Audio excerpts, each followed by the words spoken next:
Bonjour Laurent Fabius, merci d'être sur l'antenne de Radio Classique. Un très bon livre qui s'appelle Le Cabinet des 12, regard sur des tableaux qui font la France, publié aux éditions Gallimard. On va en parler dans un instant car c'est un livre important qui fait un petit peu basculer les a priori qu'on a sur la culture en France, notamment sur une culture totalement dominée par la littérature. Vous parlez de la peinture, ô combien importante pour nous et évidemment dans le regard que l'étranger porte sur nous.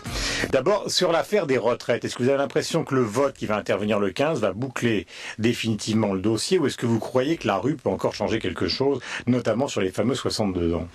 Sincèrement. C'est difficile à dire. Bon, je crois qu'il n'y a pas de suspense sur le sens du vote de l'Assemblée. À partir du moment où vous avez une majorité de droite, la majorité de droite votera le texte. Bon. Mais est-ce que la rue peut faire plier le gouvernement? On n'avait pas l'air d'y croire. L'opinion, non, c'est possible. Et c'est pas mécanique. Quand on regarde ce qui s'est passé au cours des dernières années, parfois, la pression de l'opinion a fait changer la loi. Par exemple, vous vous rappelez le fameux CPE, je crois que c'était M. Villepin là, qui était au pouvoir, où il y avait une loi qui avait été votée, effectivement votée, mais elle n'a jamais été appliquée parce qu'elle était déraisonnable. Bon, il peut y avoir un phénomène du même ordre, je n'en sais rien. En tout cas, si c'est ainsi que ça se passe, très bien, à condition que ce soit dans le calme. Sinon, il faudra, lors de la prochaine échéance, remettre les choses sur la table. C'est quelque chose que je dis toujours quand on regarde attentivement ce dossier, c'est que de toutes les manières, plaçons-nous sur le seul point de vue financier, de toutes les manières, l'affaire n'est pas du tout bouclée. C'est-à-dire le projet du gouvernement ne boucle pas financièrement l'affaire. Et même M. Fillon, l'autre jour, a dit oui, effectivement, il faudra reprendre l'affaire d'ici 3 ou 4 ans, ou 4 ou 5 ans. 2018. Donc, voilà, 2018. Donc de toutes les manières, il faudra reprendre cela, et j'espère qu'on le reprendra, alors le plus tôt serait le mieux, dans un sens de plus de justice et de plus d'efficacité. Parce que les gens se disent quoi? Ils se disent, écoutez, moi j'ai envie d'une retraite, c'est vrai qu'il faut réformer la retraite, ça je crois que tout le monde est d'accord, mais il faudrait que la réforme permette qu'on ne recommence pas dans 2 ans, 3 ans ou 4 ans.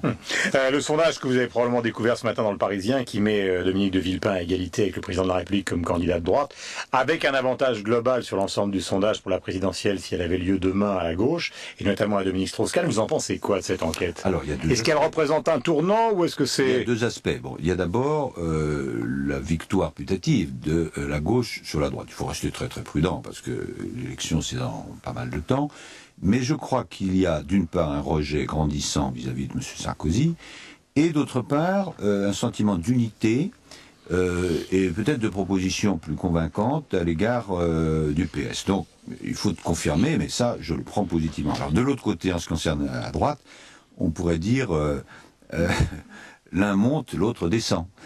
Mais faisons attention, il ne faudrait pas penser, en tout cas de mon point de vue, qu'il y a une espèce d'alternative possible au sein même de la droite, parce que ça peut être aussi une espèce de ruse de la raison politique. Je crois que, je ne mets pas les personnes en cause, mais enfin qu'il y a une politique de droite qui a été menée et puis qui n'a pas été pertinente. Donc dans une démocratie, il faut qu'il y ait une alternative. Oui, mais la question qui est posée, c'est que dans la dernière présidentielle, à un moment, vous vous souvenez des atermoiements entre François Bayrou et Ségolène Royal, où à un moment, ils se sont dit, si on s'alliait, peut-être qu'on pourrait défaire Nicolas Sarkozy au 2e tour. Est-ce que la question peut se reposer aujourd'hui avec la gauche et Dominique de Villepin? Non, pas de la même façon. Concrètement, qu'est-ce qui va se passer? Nous allons avoir un candidat ou une candidate qui fera son premier tour. J'espère que le premier tour sera positif. Et au 2e tour, nous aurons un face-à-face entre d'un côté, vraisemblablement, entre d'un côté le candidat de la gauche et de l'autre le candidat de la droite. Et possiblement, M. Sarkozy. Si c'est le cas, comme toujours dans l'élection présidentielle, eh bien, se rassembleront autour du candidat d'opposition, c'est-à-dire le candidat de gauche, tous ceux qui à la fois espèrent un changement et ne veulent plus M. Sarkozy. Et on ne leur demandera pas leur passeport.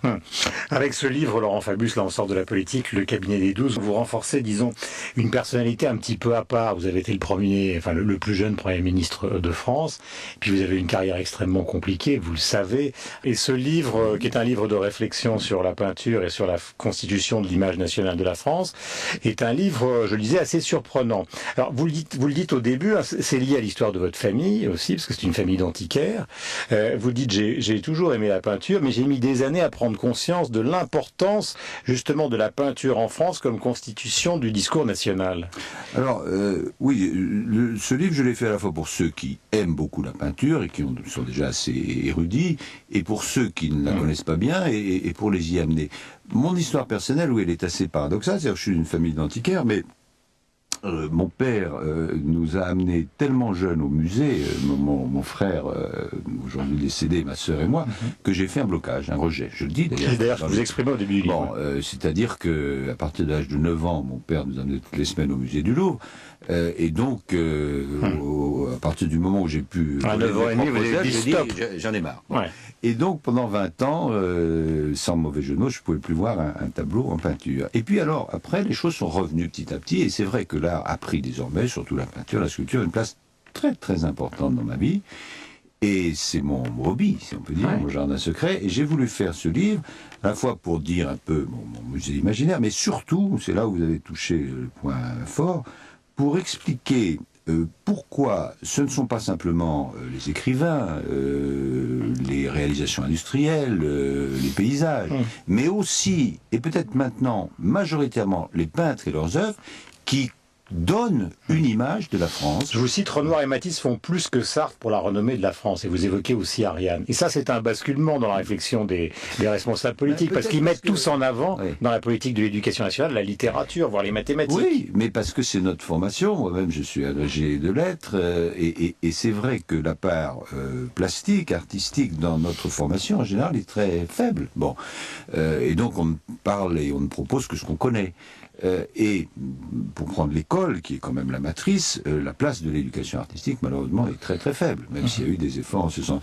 Donc moi je pense que montrer comment l'image de notre pays est fabriquée et bâtie à partir d'un certain nombre de tableaux, et donc comment le développement culturel, et en particulier plastique, peut contribuer à l'image de la France, c'est tout à fait central. Enfin, on découvre un Fabius, c'est pour ça que j'évoquais la carrière politique, qui s'intéresse à des choses vraiment très différentes. Oui, mais c'est vrai, bon, je pense que la politique, c'est un monde très intéressant, très passionnant, mais que ça ne fait pas le tour de la vie.